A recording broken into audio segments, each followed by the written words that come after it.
What do we value in our lives? Think about all the different things that we value. Why is it that we put so much value on so many things that are just temporary? What would we say is the most valuable thing in our life right now? If we're honest, what are we thinking the most about? What are we spending our time, our money, focusing on and doing? Is it our jobs? Is it our family? Is it possessions, money? Are we pursuing sex and pleasure and joy that comes from this world? I mean, what do we value most in our lives? What is the most important thing to us? Well, we're in church, right? So obviously God is the most important thing to us. That's what we say. That's what we have to say because we're here. But as we evaluate ourselves and we start thinking about what is the most important thing, what is the most valuable thing to us, maybe there's times when our answer is not God. And how do we feel about that? And what do we think about that? Are we okay with that? Have we grown accustomed to that? We're going to be studying in Matthew 13 this morning and continuing our study of the different parables that Jesus gave about the kingdom. If you've been with us the last 2 weeks, you've seen Jesus introduce parables as a way of getting through to those who are not listening.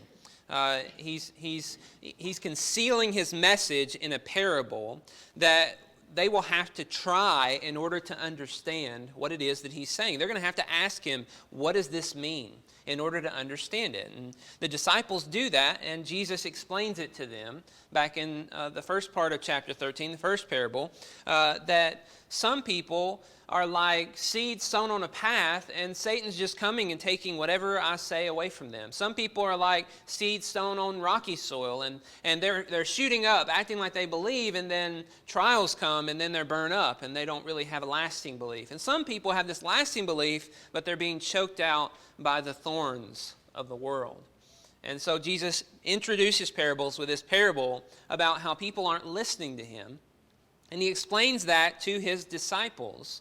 But then we read last time, verses 24 through 33, Jesus gives 3 more parables, and each of these parables begin, the kingdom of heaven is like, or the kingdom of heaven may be compared to.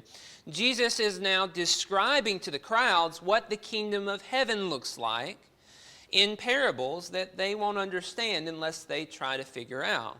And we went through each of those, and we saw the first parable is really hard to understand. The second and third you could probably grasp if you have some level of understanding of Scripture. The third one would be kind of difficult and complicated. But Jesus then leaves the crowds, it tells us in verse 36.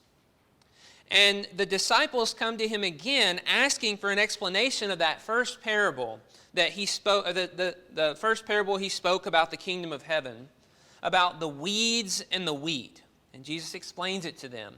Kingdom of heaven is like a field where the man went out to sow his wheat, his seed, all in the field, and then an enemy comes and sows his weeds in the field, and then they find that there's weeds amidst the wheat, and Jesus says, I'm not cutting any of it down until the harvest day. Jesus explains he's leaving the sons of the kingdom, and he's leaving those who are the sons of the evil one to grow at the same time, and he will cut them all down at once, and he will separate them at the end. And so this parable is explained to the people, is explained to the disciples, to help them understand that this kingdom is not like anything this world has seen. It's not like Jesus is going to be king and he's going to come in and overthrow all the Roman oppression and establish this kingdom on earth and destroy all of his enemies, and his people are going to stand up as wheat all alone. No, he's going to wait till the end of the age and then separate them. So as we studied through that, the main emphasis of that parable was that the kingdom is not like anything this world has ever seen. Something totally different, something totally outside of anything this world has ever seen, because Jesus is allowing his enemy to survive and to continue to live until the very end, when he will destroy those who are his enemies and he will gather those who are his people to be with him. and they will shine like the sun. You remember reading that and studying that? Well, it's important to keep that in mind because, and I went through that in detail because chapter 13 is an entire unit. It all goes together. We just didn't have enough time to go through all of these parables in one sitting. I mean, I could have done it, but you guys probably would have been struggling, and I understand that. But I wanted to make sure you touch those other parables before we move into this next section. Jesus has left the crowds. He's explained the parable of the weeds. And now he goes into additional parables about the kingdom that are intended only for his disciples to hear. Today we're going to be studying 3 parables about the kingdom.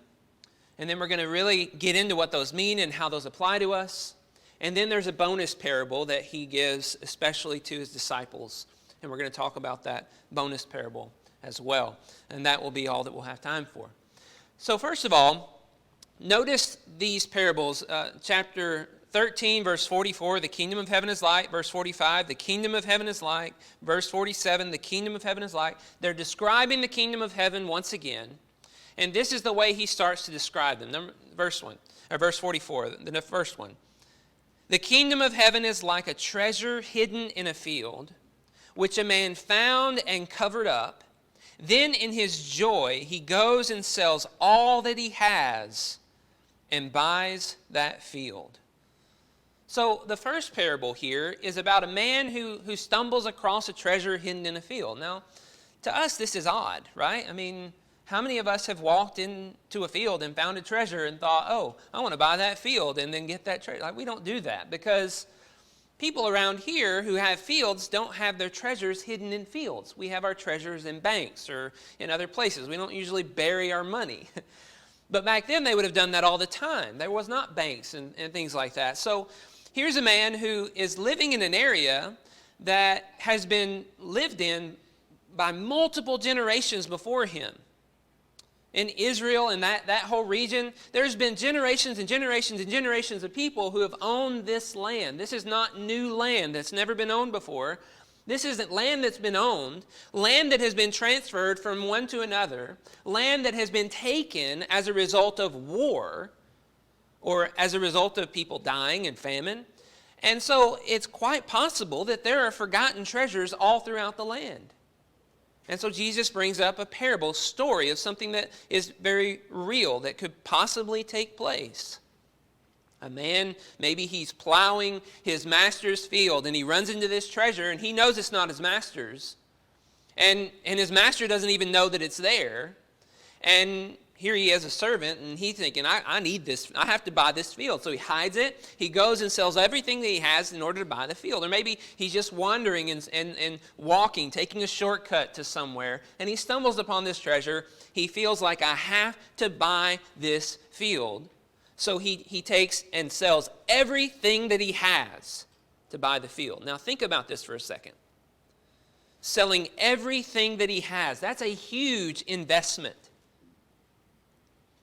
That's selling grandma's dishes. That's selling all these family heirlooms. That's selling all of these possessions that he has purchased, that he loves, that he enjoys. He bought them for a reason. And whenever you sell them like that, you're not selling them and making money off of them. You're losing money. Okay, so he's willing to sell everything that he has. And you just imagine yourself selling everything. There's things in there that you really like, things in there that you really want, things of great value. And maybe there's things that your family really likes and they don't understand why you're selling all these things. Why are you doing all this? It's just a field. Why would you buy a field? Why would you take such a risk?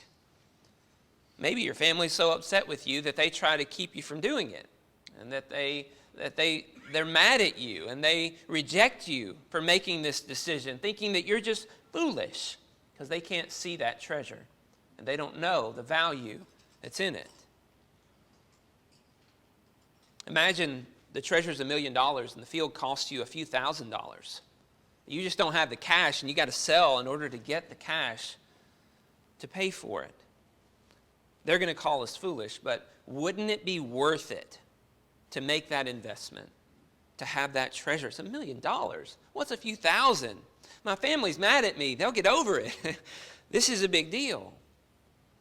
The second parable is like it. Verse 45, he says, again, the kingdom of heaven is like a merchant in search of fine pearls, who on finding one pearl of great value, went and sold all that he had and bought it. Notice how this one's very similar to that first one that we just read. Except this man is not just wandering in the field. This man is a merchant who sells fine pearls. This man is a pearl connoisseur. He knows his pearls. And he is out there searching and looking for great pearls. And he finds one pearl that's of great value. He knows that this one is worth it. Imagine you deal hunters out there. I know there's some of you out here who are deal hunters who, you know your stuff, whatever it is that you're collecting or whatever it is that you buy and you sell or trade or whatever it is. Imagine finding the one, the most valuable. Would it be worth selling everything that you have in order to make the purchase of the one that is everything? You know, it's hard for us to wrap our minds around something like this because in our society, putting all of our eggs in one basket is frowned upon, right? I mean, that's just a terrible, terrible idea. You don't want to put all your eggs in one basket. If somebody's trying to sell you something that would require you to sell everything you own and then buy that thing, what do we call that? That's a scam. That's a scam. There's no way that's true. There's no way that deal is really what they say it is. It's always too good to be true. We live in a world that is so twisted and corrupt that deals like this are thrown at us every day, and we just know that's not real.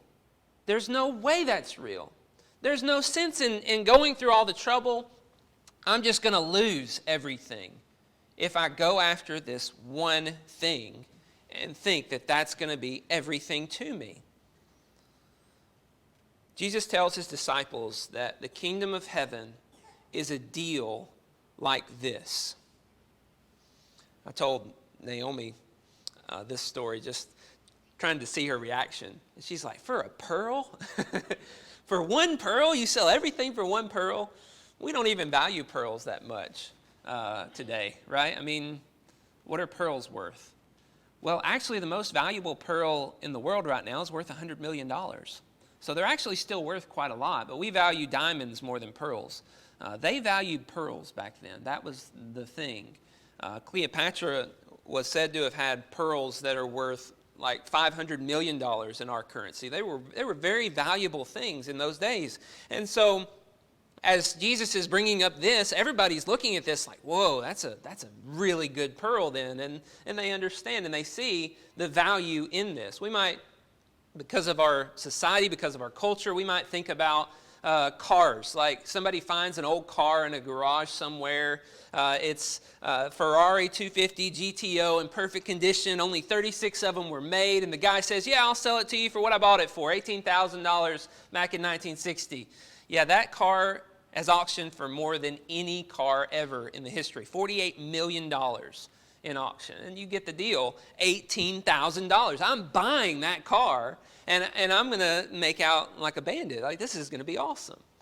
So this is what he's trying to get across to everybody, to all of his disciples. This is the deal of deals. This is the one that you want to sell everything in order to purchase. Is it really worth it? Yes, it is worth it. It is going to make your life. It's going to be everything. Notice the third parable, verse 47. Again, the kingdom of heaven is like a net that was thrown into the sea and gathered fish of every kind.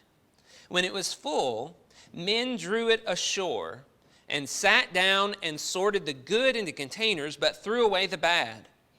So it will be at the end of the age. The angels will come out and separate the evil from the righteous and throw them into the fiery furnace. In that place, there will be weeping and gnashing of teeth. The third parable is a little bit different than the first two. It's a pretty big difference, actually. But it sounds very familiar, doesn't it? This one sounds a lot like the parable of the tares, where the wheat and the weeds are allowed to grow together, and then they're all cut down, and then the angels separate the good from the bad. Here we have a net that's thrown out, and it captures all kinds of fish. And it's so many that they have to pull it ashore in order to separate out the good from the bad. Now, these are fishermen, his disciples. 4 of them are fishermen. So they know fish. So this is really relating to them.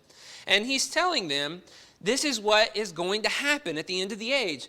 God is gathering all of these fish, gathering all these people, and he will separate out the good in containers, and he will throw away the bad. Notice, this one's not really emphasizing the fact that he's going to leave every fish. That's what the first parable was. But this is emphasizing judgment. Judgment. That's the focus of this. As he talks about all these fish being gathered together, he says they're now going to be separated, and the good will be put into containers, the bad will be thrown away, and he says the angels will come out and separate the evil from the righteous and throw them into the fiery furnace. In that place there will be weeping and gnashing of teeth. Well, we don't like to hear this about judgment. I mean, really, we can just skip this parable. Nobody likes to hear anything about hell or judgment or a fiery furnace or weeping and gnashing of teeth. So we'll just skip all this and we'll just move on like this isn't here, right? Nobody wants to hear that. This is not something that's commonly preached or taught on today, that there is a judgment that is coming. This is something people scoff at. People actually say, I can't wait to go to hell. It's going to be much funner there. And this kind of mentality. And so nobody preaches or teaches about hell anymore. This is not something that people enjoy hearing about. Yet Jesus is talking to his disciples, and he's letting them know this day is coming. There is a judgment day, and he's being emphatic about it, saying those who are stubborn and rebellious, those who are evil and refuse to accept the kingdom and accept me will be thrown into this fiery furnace. Notice who we are in the parable. We're fish. We're fish. Do we have any say-so in the criteria the angels are using to say that's a good fish and that's a bad fish? Do we have any say-so? Do we get to determine, oh yeah, that looks like a good fish over there, this fish next to me, he looks like a good fish, surely the angel will take him. That angel doesn't hear me, nor does he care anything about what I think. I'm a good fish. I could try to say it to him. It would make no difference.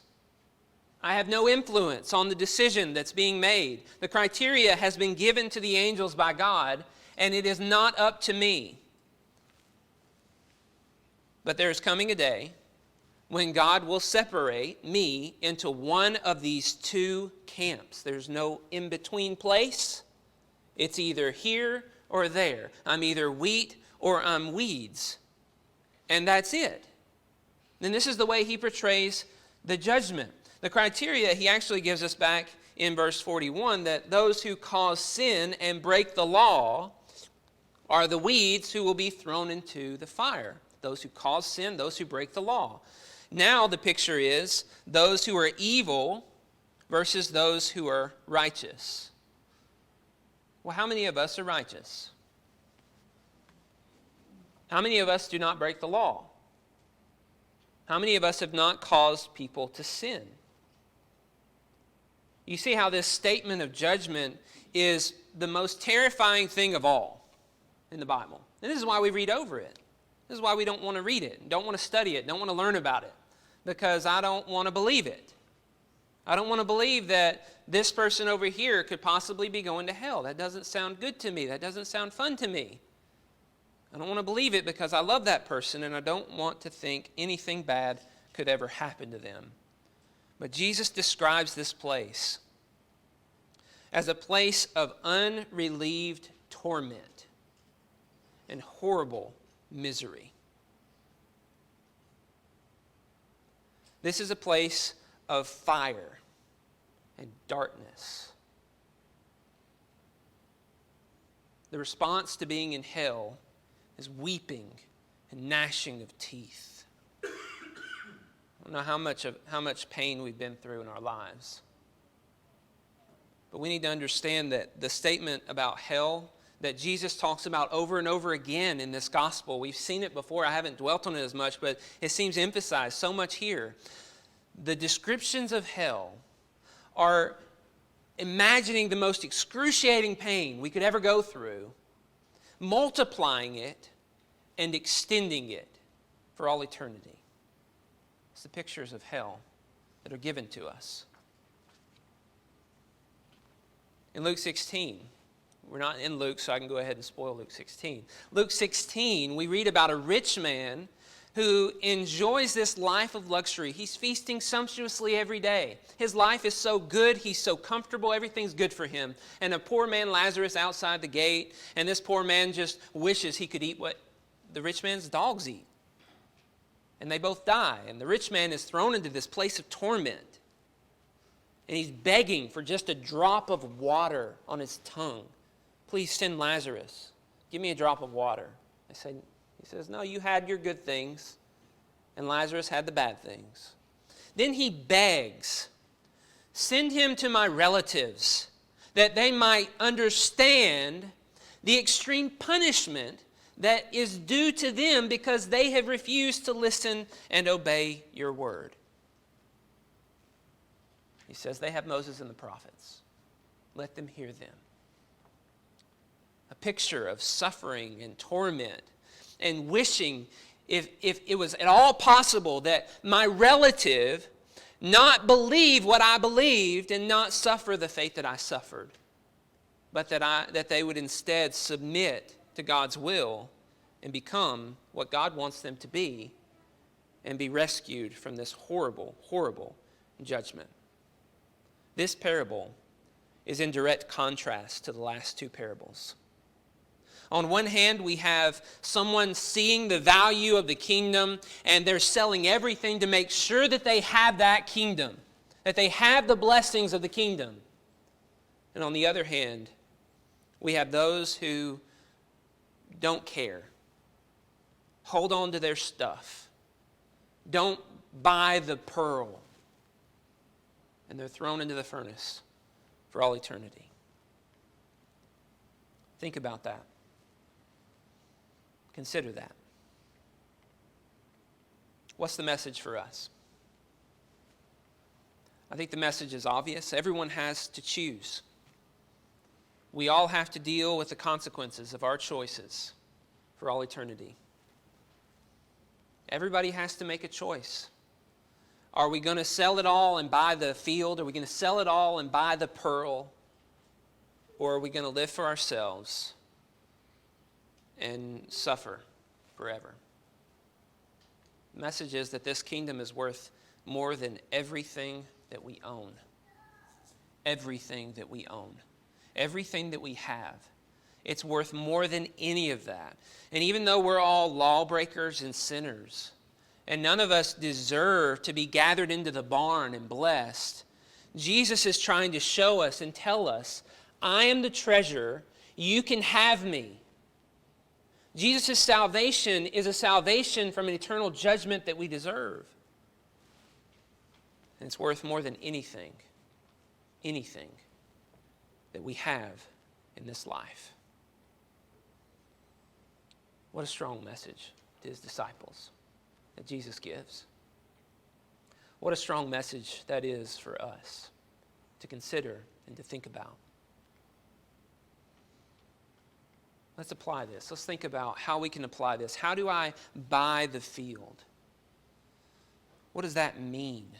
To sell everything that I own. Do I need to go and sell everything that I own? Well, Jesus commands the rich young ruler to do that, but we don't really see Jesus commanding anybody else to do that in the New Testament. So what does this really mean? This is not something that seems to be one-to-one relatable to me. But to buy the field, what Jesus is saying is we have to emotionally disconnect ourselves from everything in this world. We have to sell the value we place on everything else. We have to get rid of it. We have to give it up. It's not worth what it was once worth. I can let it go. I can give it up if that's what is required of me, if that's what is needed. And so to buy the field is really about dying to ourselves. To sell everything we own is really about selling our desires, our passions, our loves for other things, getting rid of those things, letting those things go. And instead of saying, I will obey you, God, if my family's okay with it, they don't mind me going down this path and making a few sacrifices. Instead of saying, I'll obey God if it doesn't hurt my reputation, maybe we'll be tempted to say we don't believe in Christ. Maybe we'll be tempted to follow after other things. As we go into our workplace and people try to tempt us and turn us away from what is good and what is true and what is righteous, maybe we will have the desire to hunker down. You know, really, being a Christian is pretty easy if you never tell anybody that you're a Christian. Really believing the right things is easy if we don't share our beliefs with anybody else and we don't ruffle any feathers or say anything that would oppose them. So maybe we think, okay, well, I want the treasure, but I want my reputation too. So, or I want my family too, or I want this too. I want my job. I want my hobbies. I want my money too. So how can I keep all those things and still get the treasure, still get the pearl? How can I even keep this sin over here that I really love and really enjoy? How can I keep that and still get the treasure? I mean, I don't want to ruin my life to follow after God and to receive the treasure. I want both. I want the treasure, and I want everything that this world has to offer me that I'm enjoying. As we look at this, we understand that there is a need for us to just disconnect from all these things. Disconnect from my family, disconnect from my reputation, disconnect from my jobs, my hobbies, my money, disconnect from sin. And I'm not saying with the jobs, the hobbies, the money, the family, our reputation, that we just ruin those things. In order to buy the field, you have to shun all your family. I'm not saying that. But we have to emotionally disconnect ourselves from the love of those things, as though if I lose that, it's not worth the treasure that God is offering me. Understand, the treasure is worth more than any of these things. Treasure is worth more than my reputation. It's worth more than my job. It's worth more than my hobbies. It's worth more than anything. I have to be willing to accept the loss of everything that I might gain Christ. Here's two passages that really stuck out and came to my mind as I was studying this. Verse 15 and 17, 1 John chapter 2. Do not love the world or the things in the world. If anyone loves the world, the love of the Father is not in him. For all that is in the world, the desires of the flesh and the desires of the eyes and the pride of life, is not from the Father, but is from the world. And the world is passing away, along with its desires. But whoever does the will of God abides forever. These things are all temporary. We put our trust in these things that are all temporary. We love and pursue all these things that are temporary. And he's pointing out here, they're all passing away, but God never passes away. God is the treasure that is above every other treasure. A relationship with God is more valuable than a relationship with anybody on this earth. A relationship with our families even. I ask, what do you value most in life? Well, our society pushes us to value our family more than anything. Pushes us to value a number of things. Our hobbies, ourselves. Put yourself first. Think more about yourself. Have more self-confidence. But Jesus says if you're here and you don't value life in the kingdom above life in this world, you don't really have life in the kingdom. This is what it's all about. We see that Paul had this in Philippians 3. He said, whatever gain I had, I counted as loss for the sake of Christ. Indeed, I count everything as loss because of the surpassing worth of knowing Christ Jesus my Lord. For his sake, I have suffered the loss of all things and count them as rubbish in order that I may gain Christ. We look at the New Testament, we see Paul, we're like, wow, how could anybody ever be like Paul in all his faith and all his strength and all that he's done? Well, this is what he did. He said, I'm not connected to any of these things. I want God. And as he went through life, God allowed all those things to actually be taken away from him. Now, God may not allow those things to be taken away from you. I pray that it doesn't. I pray that you're able to influence your family. You're able to encourage your family. You're able to keep a relationship with them. I pray that you're able to keep your jobs and your hobbies and money and things that maybe you could use to God's glory. But for Paul, all of those things were taken away from him. And because of that, he was all the more excited about what he has gained. Maybe we need these things taken away from us in order to understand that they're really rubbish. They're really just temporary. And Christ is everything. Why do we struggle so much to see the value of this eternal kingdom?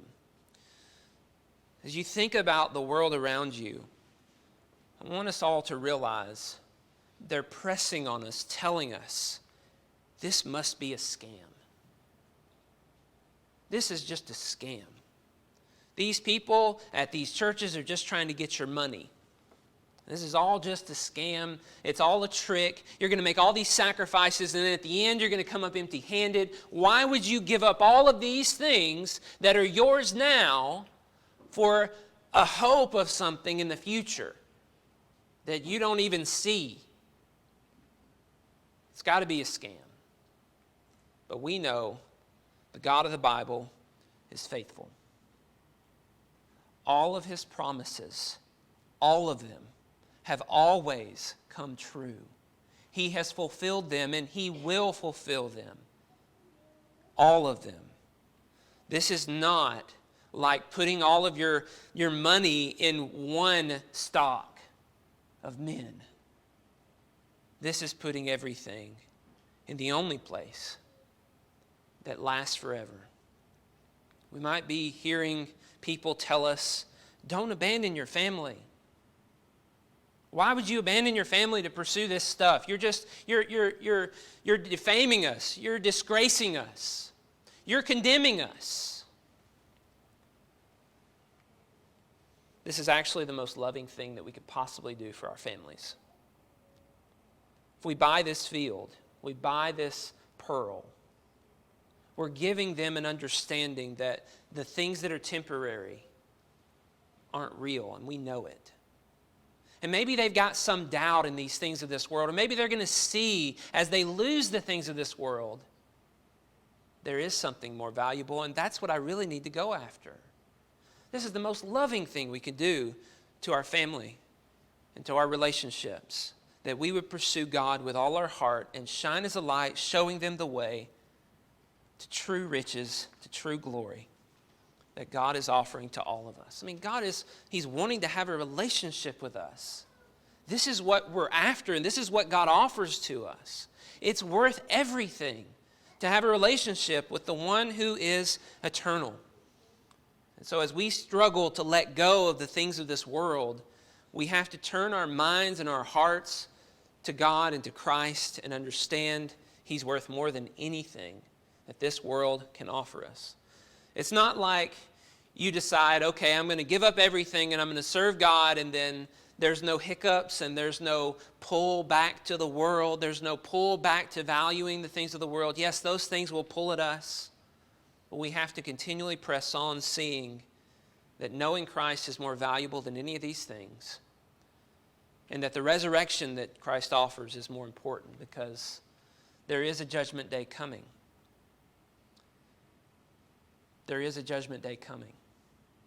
If the creator of the universe says there's a judgment day coming, there's a judgment day coming. If a real wise person who's written a lot of books says there's no judgment day, I'm pretty sure he has no idea what he's talking about. Because the creator of the world says there's a judgment day coming. He sent his son down to the earth. He performed miracles to show that he was his son. He allowed him to be put to death, and he resurrected him from the dead and showed him to everybody, showing that he is God's son, so that they would believe and understand this is the truth. And the creator of the universe has said the judgment day is most certainly coming. Are we ready for that? Well, I told you there's a bonus parable.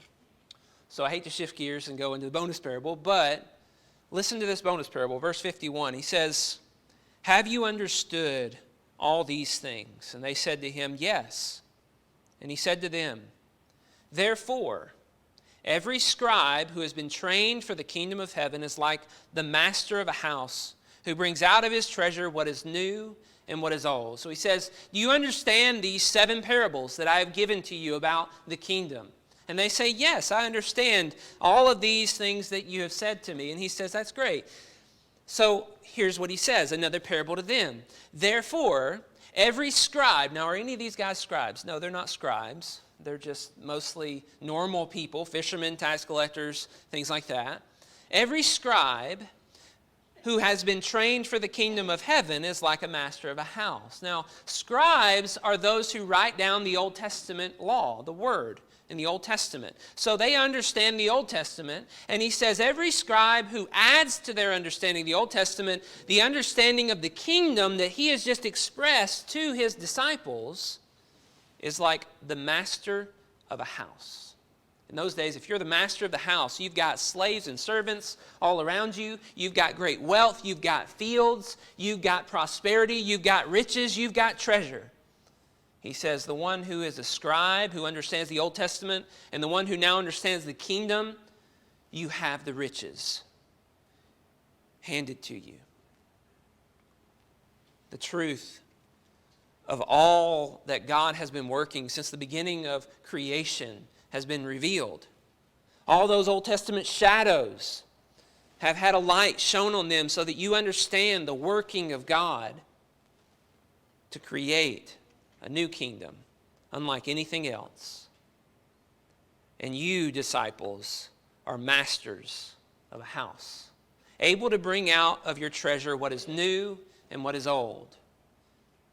So you can bring out an understanding of how the Old Testament reveals the New Testament and how Jesus is the fulfillment of the New Testament. It's interesting, as you study through the book of Matthew, Matthew's been doing this very thing.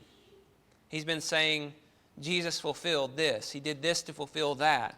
He's been the master of the house, fulfilling or showing us how Jesus fulfills all these things. He's revealing these treasures to us to make us wealthy in understanding of who God is and what God has done. So this is kind of a summary parable, a concluding parable to all of the parables that have been given, so that we might ask ourselves, are we masters of a house with a treasure that's greater than any treasure on earth? Or do we treasure this world? And is our house full of things that will perish and dissolve? I think that's the conclusion of this whole section. And it's amazing. I mean, this is one of the more complicated chapters, I think, in this gospel up until this point, as he's revealed some very complex ideas to us. And so as we look at all these, hopefully you understand that this scripture is intended to flip our world upside down. It's intended to help us understand that the things that we value most in this world will all pass away, and they have such temporary value, but the eternal things are the most valuable things. And if we miss out on the blessings of this kingdom,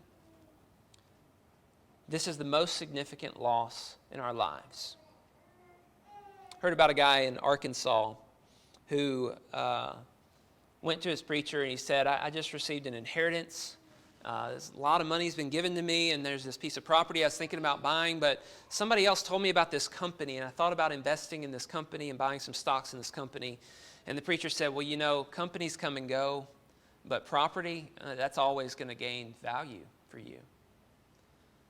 That company was Walmart. And that was back in like the 80s. So, yeah, he would be a multimillionaire. He had that opportunity handed to him,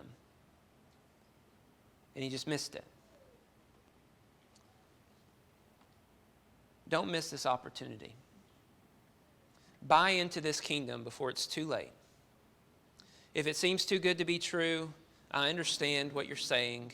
The world gives you a bunch of things that are too good to be true. But this isn't. Because God says it's not. He promises.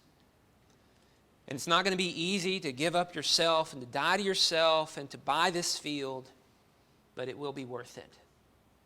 Whatever gain we had before is rubbish compared to the surpassing glory that is found in Christ. Will you take it? It's yours for the taking. If we can help you in any way, will you please let us help you? Please come as we stand and sing.